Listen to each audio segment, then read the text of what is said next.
कारदा येथून मांडवीपर्यंत विद्यार्थ्यांना दररोज ये जा करणारी स्कूल व्हॅन उलटली. 10 विद्यार्थी जखमी झाले आहेत. कारदा येथील सावित्रीबाई फुले शाळेतून विद्यार्थ्यांना सुट्टी झाल्यानंतर घरी सोडून देत असताना भंडारा जिल्ह्याच्या सुरेवाडा येथे गाडी उलटली आणि विशेष म्हणजे मागील अनेक दिवसांपासून कारधा ते कर्डी पर्यंतचा रस्त्याची अत्यंत दुरवस्था झाली असून अक्षरशः रस्ता हा फुटलेला आहे. तर सार्वजनिक बांधकाम विभाग निद्रा अवस्थेत आहे.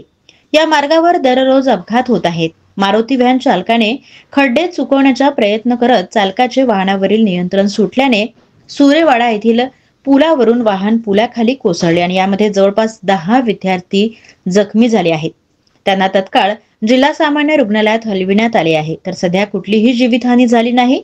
मात्र सार्वजनिक बांधकाम विभागाच्या निष्काळजीपणामुळे आज हा अपघात झाला आहे आणि त्यामुळे मोठा अपघात होण्याची वाट बांधकाम विभाग पाहत आहे का, असा प्रश्न देखील आता उपस्थित होत आहे.